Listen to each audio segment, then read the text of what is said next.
Hello my dear students, आज के lecture में मैं आपको शेयर्स के बारे में पढ़ा रहा हूं। सबसे पहले शेयर्स क्या होता है।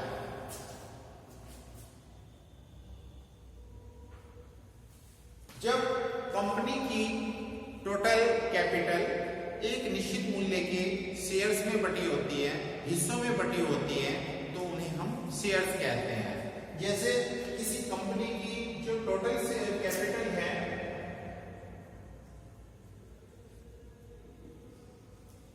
वो 5 लाख रुपए की है और कंपनी इन 5 लाख रुपए को प्राप्त करने के लिए इनको एक निश्चित मूल्य के हिस्सों में बांट देती है। वो मूल्य कुछ भी हो सकता है, 10 रुपये हो सकता है, 100 रुपये हो सकता है, 1000 रुपये हो सकता है। तो यहां पर मैं मान रहा हूं कि अंश का एक मूल्य, एक हिस्से का मूल्य 100 रुपये रख दिया गया है। Value of shares 100 each.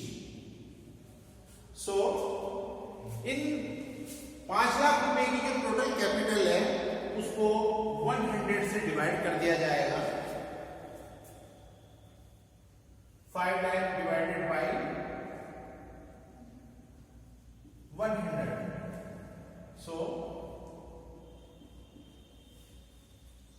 Divide करने के बाद हमें पता चल जाएगा कि कंपनी के जो शेयर्स हैं वो कितने हैं।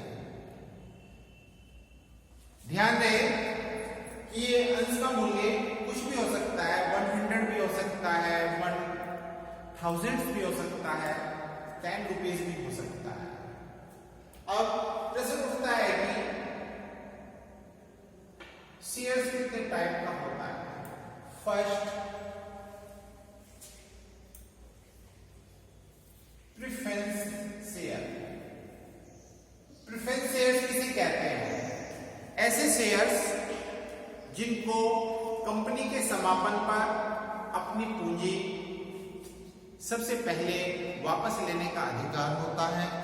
ऐसे शेयर्स जिनको कंपनी के लाभ होने पर सबसे पहले डिविडेंड मिलता है। जिन शेयर होल्डर्स को 2 राइट्स होते हैं, पूंजी प्राप्त करने का और डिविडेंड प्राप्त करने का, उन शेयर्स को हम प्रेफरेंस शेयर्स कहते हैं। First, capital receive. Second, dividend receive. दूसरे होते हैं इक्विटी शेयर्स।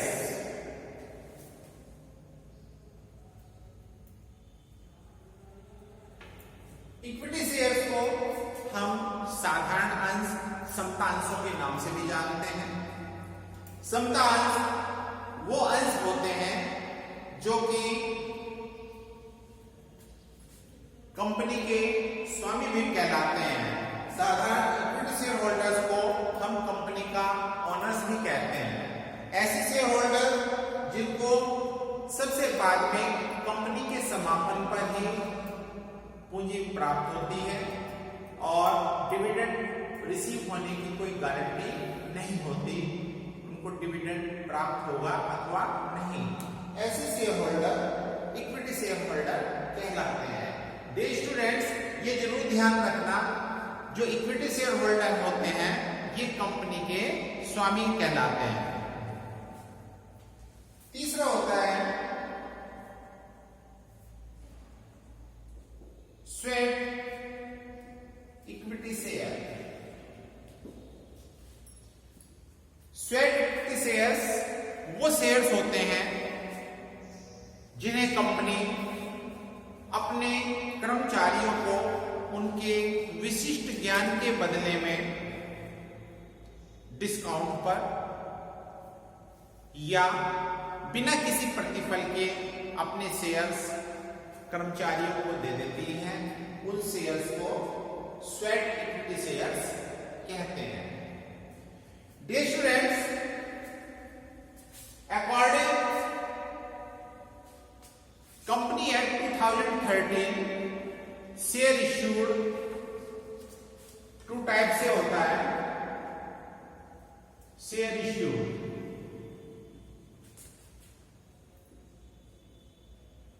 according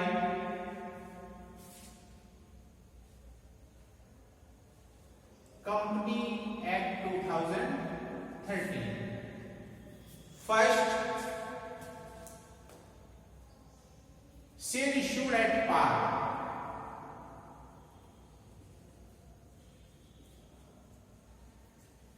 जिसको कहते हैं अंशों का सममूल्य पर निर्गमन।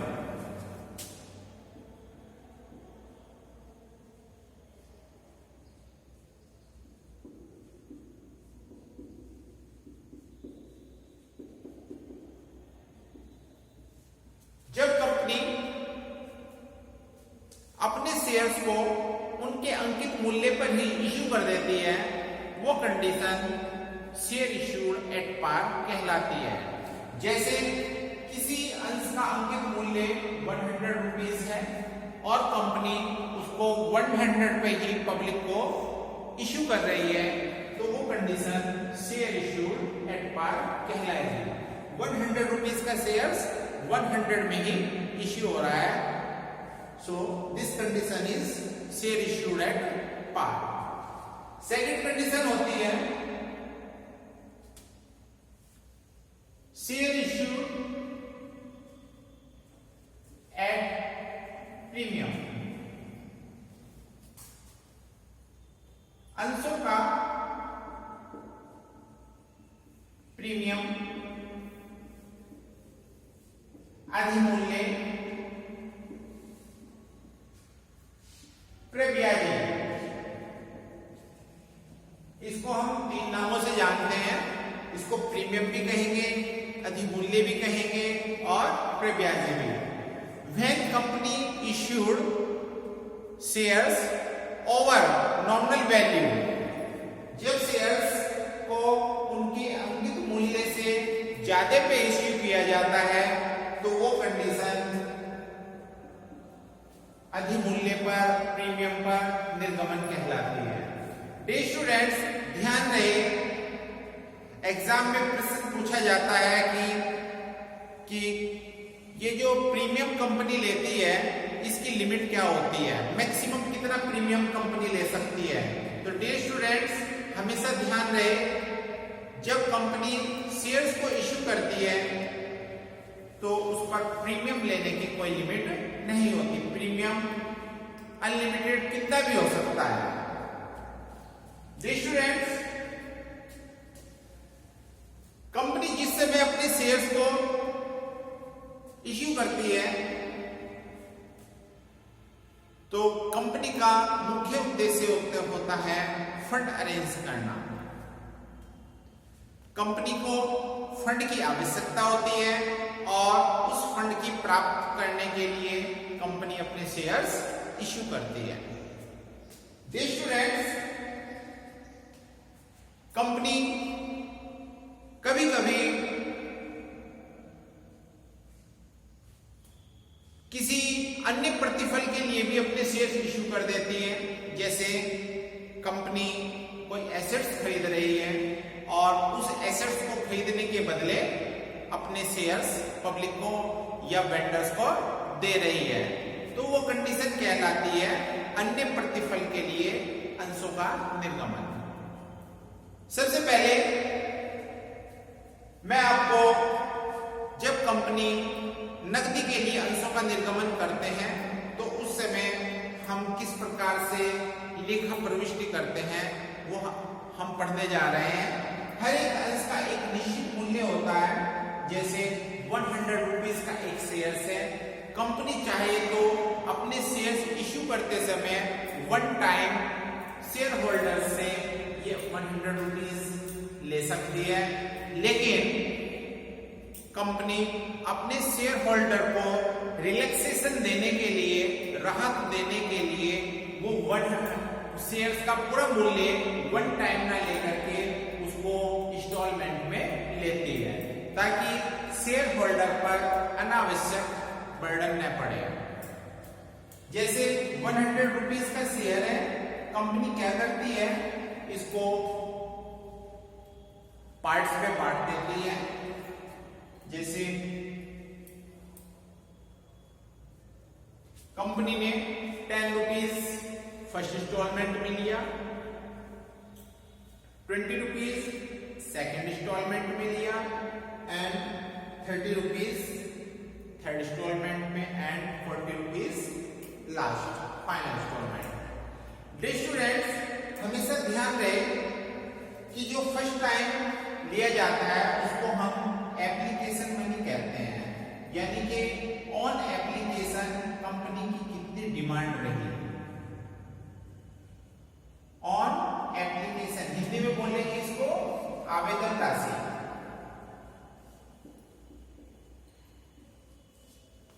सेकंड जो इंस्टॉलमेंट होती है उसको कहते हैं ऑन अलॉटमेंट, यानी कि आवंटन राशि।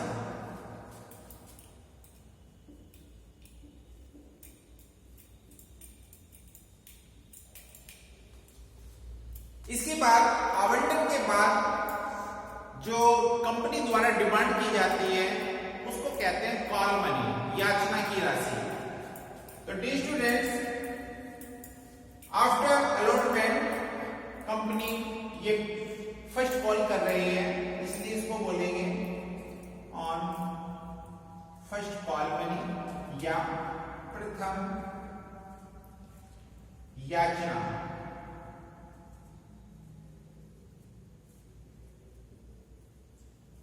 स्टूडेंट्स, आप देख रहे हैं कि कंपनी अब जो है जितनी भी बैलेंस अमाउंट है उसको यहां पर रिसीव कर लेती है। इसके बाद कंपनी आप देख रहे हैं कि शेयर्स का जो नॉमिनल वैल्यू है वो 100 रुपीज है और 100 रुपीज कंपनी ने अभी तक 10 प्लस 20 प्लस 30 60 रुपीज रिसीव कर लिया है और जो बैलेंस अमाउंट है वो 40 रुपीज वो अब मांगने जा रही है। तो इसको बोलेंगे on second and final call, क्योंकि इस कॉल के बाद कोई याचना नहीं होगी, क्योंकि कंपनी ने जो शेयर्स की नॉमिनल वैल्यू है वो पूरी रिसीव कर ली है। द्वितीय व अंतिम याचना।